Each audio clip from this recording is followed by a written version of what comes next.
علیکم ورحمۃ اللہ وبرکاتہ۔ امید ہے کہ اللہ کے فضل و کرم سے آپ سب خیریت سے ہوں گے۔ ہم ہیں قرآن کے سفر کے ساتھ۔ اللہم فقہنا فی الدین ربی زدنا علما۔ تو چلتے ہیں اپنے سبق کی طرف۔ بسم اللہ الرحمن الرحیم۔ آج ہم سورۃ البقرہ کی یہ جو آیات پڑھیں گے، اس کے اندر یہ بتایا گیا کہ جو بیوہ عورت ہے، آیا عدت کے دوران اس کی طرف نکاح کا پیغام پہنچا سکتے ہیں یا نہیں، اور جس عورت سے نکاح ہوا اور نکاح کے فوراً بعد طلاق ہو گئی تو کیا اس کا حق مہر ادا کیا جائے گا یا نہیں۔ تو چلتے ہیں اپنے سبق کی طرف۔ بسم اللہ الرحمن الرحیم۔ ولا جناح، اور نہیں حرج، علیکم تم پر، فی ما عرضتم، جب تم راضی ہو، بھی من خطبۃ النساء، عورتوں سے نکاح میں، او اکننتم، یا تم چھپاؤ، فی انفسکم، اپنے جی میں کچھ، علم اللہ، جانتا ہے اللہ تعالیٰ، انکم، بے شک تم، ستذکرونہن، یاد رکھتے ہو، ولیکن لا تواعدوہن، لیکن وعدہ نہ کرو، سرًا، چھپ کے، الا، مگر، ان تقولوا، کہو، قولا معروفا، دستور کے مطابق بات، ولا تعزموا، اور نہ عزم کرو، عقدۃ النکاح، نکاح کا، حتیٰ، یہاں تک کہ، یبلغ الکتاب اجلہ، کہ وہ پہنچ جائے اپنی عدت کو، وَاعْلَمُوا، اور جان لو، ان اللہ، بے شک اللہ تعالیٰ، یعلم، جانتا ہے، ما فی انفسکم، جو کچھ تمہارے دل میں ہے، فاحذروہ، پس تم بچو، وَاعْلَمُوا، اور جان لو، ان اللہ، بے شک اللہ تعالیٰ، غفور، بخشنے والا، حلیم، حلیم ہے۔ اب اس آیت مبارک میں یہ بتایا گیا کہ اگر کوئی عورت بیوہ ہو جائے اور تم اس سے نکاح کی خواہش کرو تو عدت کے دوران اسے مت بتاؤ، اگرچہ تم یہ بات جانتے ہو اور اس بات کو دل میں رکھو یہاں تک کہ اس کی عدت پوری ہو جائے۔ ولا جناح، اور نہیں حرج، علیکم تم پر، ان طلقتم النساء، جب تم طلاق دو عورتوں کو، ما لم تمسوہن، کہ اس کو چھوا نہ ہو، او تقرضوا لہن فریضہ، تو تم ادا کرو اس کا حق مہر، ومتعوہن علی الموسع، اور جو وسعت والا ہے، ومتعوہن، اور دے، علی الموسع، وسعت والا، قدرہ، اپنی وسعت کے مطابق، وعلی المقتر، اور تنگ دست، قدرہ، اپنی تنگ دستی کے مطابق، متاعًا، سامان ہے، بالمعروف، اچھا، حقاً، حق ہے، علی المحسنین، نیکی کرنے والوں کا۔ وَإِن طَلَّقْتُمُوهُنَّ، اگر تم طلاق دو، من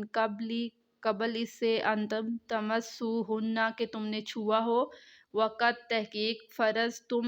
تم رکھ چکے تھے، لہن، اس کے لیے، فریضۃ، حق مہر، فنصفہ، پس نصف، ما فرض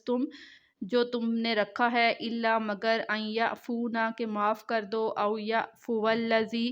یا وہ معاف کر دے، بیدہ، جس کے ہاتھ میں عقدۃ النکاح، نکاح ہے،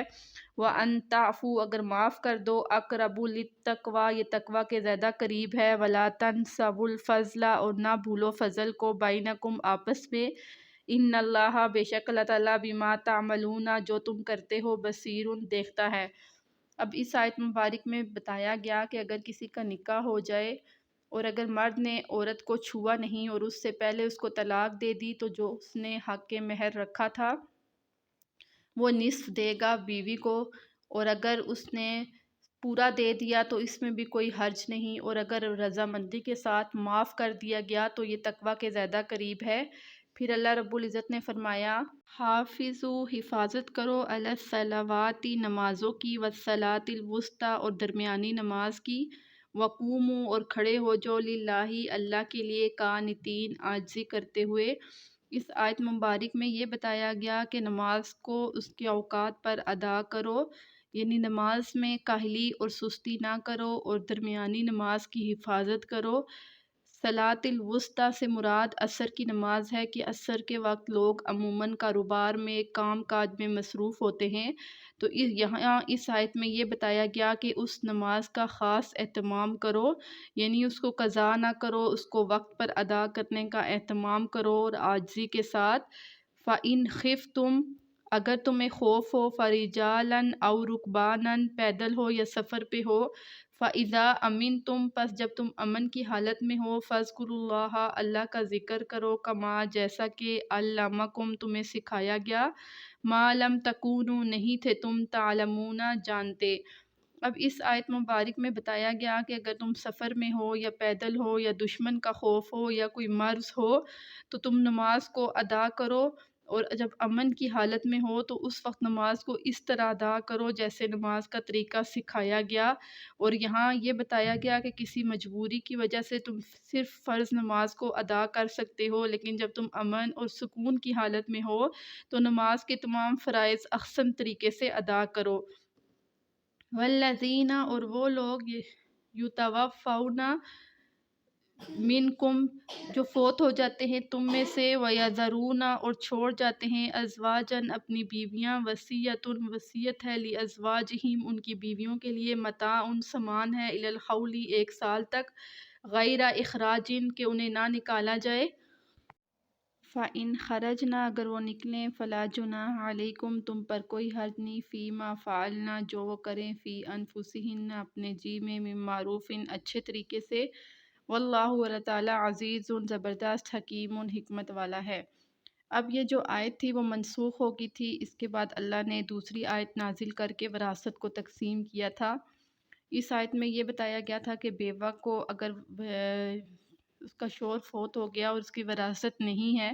تو بیوہ کو ایک سال تک گھر میں رکھا جائے، اور پھر اس کے بعد اللہ نے دوسری آیت نازل کر دی تھی، اس کو منسوخ کر دیا تھا کہ اس کے وراثت میں سے بھی اس کا حصہ ہے، اور اگر وراثت نہیں ہے، شوہر کی وراثت نہیں ہے تو اس کی ذمہ داری شوہر کے ماں باپ کے اوپر ہے۔ پھر اس کے بعد اللہ رب العزت نے فرمایا وَلِلْمُطَلَّقَاتِ مَتَاعٌ بِالْمَعْرُوفِ جو طلاق یافتہ ہیں ان کے لیے سامان ہے،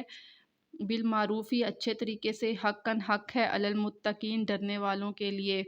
کذالک اسی طرح یبین اللہ بیان کرتا ہے اللہ تعالیٰ لکم تمہارے لیے آیاتی ہی نشانیاں، لعلکم شاید کہ تم تعقلون عقل رکھو۔ اب اس آیت مبارک میں اللہ رب العزت نے یہ فرمایا کہ جو طلاق یافتہ عورتیں ہیں ان کو جو سامان دیا گیا ہے تو ان کو سامان ان سے لینے کی اجازت نہیں ہے، جو کچھ تم نے ان کو دے دیا وہ انہی کا ہو گیا، اور اللہ تعالیٰ قرآن میں ہر طرح کی مثال تمہارے لیے بیان کرتا ہے۔ اسی کے ساتھ ہم اپنا درس ختم کرتے ہیں، انشاءاللہ اگلے درس میں ہم پھر ملیں گے۔ تمت بالخیر، اللہ حافظ۔